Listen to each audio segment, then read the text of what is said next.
ang masasabi ko sa eksena, hindi masyado magaling yung actors natin. Feeling ko kailangan pa nila ng training. Lalo na yung Bobby. Bobby ba yung pangalan? Barbie. May potential pero kailangan pang pigain. Alam mo yon. Hindi kagalingan.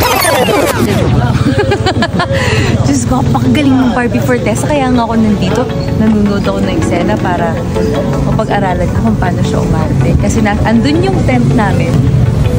Andito yung eksena. Naririnig ko siyang umiiyak. Iba siya.